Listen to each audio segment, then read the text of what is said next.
what if you mix this with this?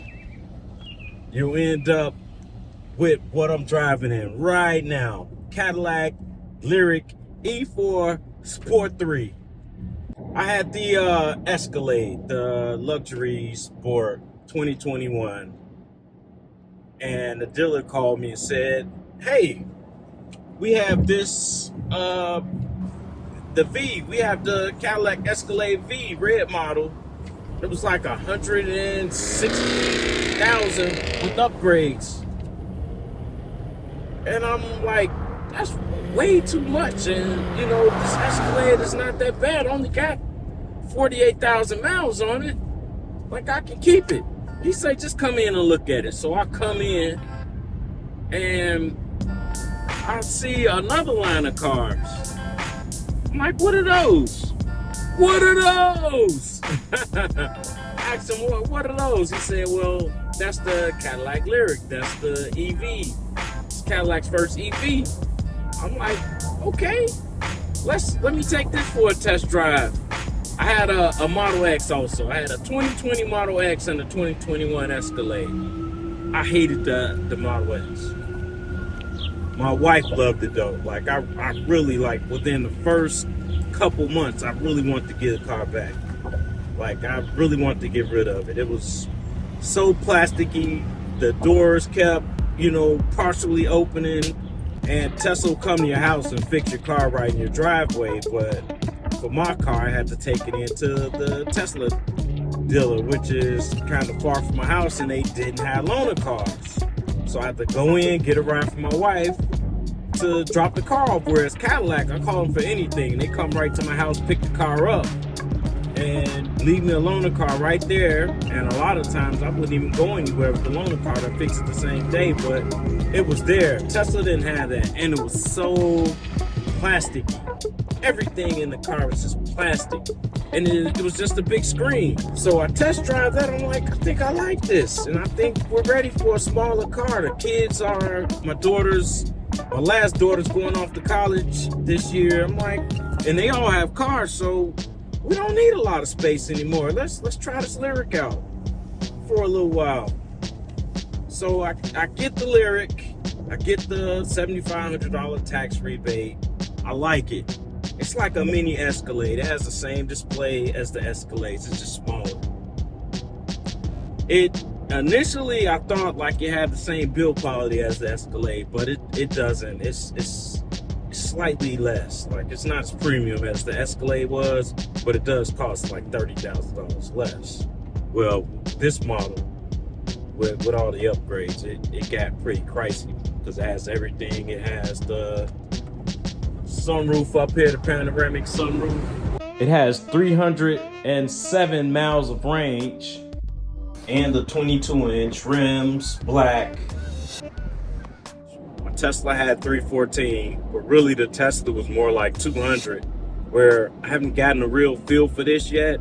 I went through one snowstorm and I got through it okay. It has the all-wheel drive, so it performed like a champ. The only thing is the door handles kind of got stuck. It has the automatic door handles that pop out, and they were getting stuck. It got below zero in Chicago, so it got pretty cold.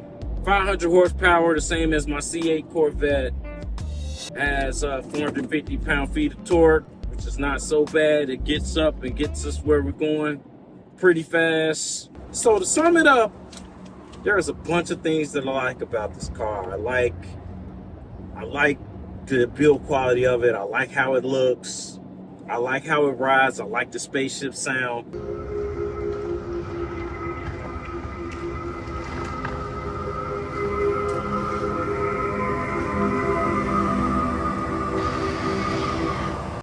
I can fit her dumb purse right up in this little cut right here. I like that about this car too. Of course, she'll correct me and say it's a handbag. It's a purse. And it's fast. It's not roller coaster fast like the Model S was. It's just as fast though. It doesn't have that high acceleration. At 0 to 60, it's 4.8 in this. I think it was 2.8 in the Model S. So 2 seconds less. I'm at 60 miles per hour. But it's a great ride. I like the seats. I like more than anything that it has massage seats. I can sing that Freddie Gibbs song.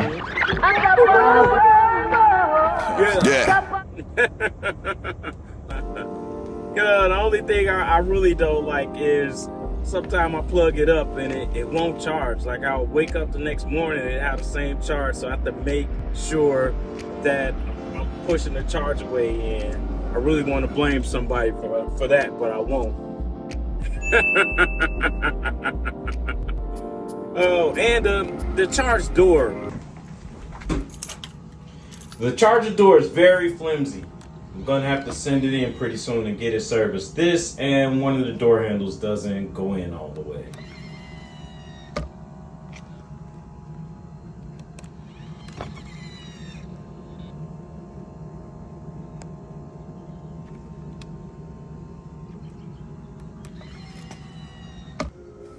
It's great. It has the nice seats. It doesn't have those cheap Tesla seats. It gets me from point A to point B. The back of it is kind of, you know, I could do with something else for the back, the design, and it's kind of station wagony. Doesn't sit as high as I like. Like I like SUV to sit up. But I like it. I drive it. It works. It'll get me through Chicago winters. I don't have range anxiety. I think the range is more accurate on this than it was on the Tesla, but it's not 306, especially in the winter with the heat going, like in Chicago and the defrost. You got to keep these winters defrosted, so we had to keep the heat going. And in place of that, and actually the same as with the Model X, the heat, it doesn't get hot. Like electric heat is not hot at all. It's not regular internal combustion heat. It's electric heat, so it doesn't get that warm. And in the place of that, you know, it has the seat warmers and the steering wheel warmers to make you think you're warmer than you are, but it doesn't get that warm in this car at all. All right, let's see if I can get this Super Cruise going. Hit the button right there, the green light, and I'm set for 70. Look, there we go. And this will change lanes for you. So, got the red light, got the light there. Oh, I guess that's the steering wheel. Oh, it's blinking. I gotta keep my hand on the steering wheel. And around this curve right here.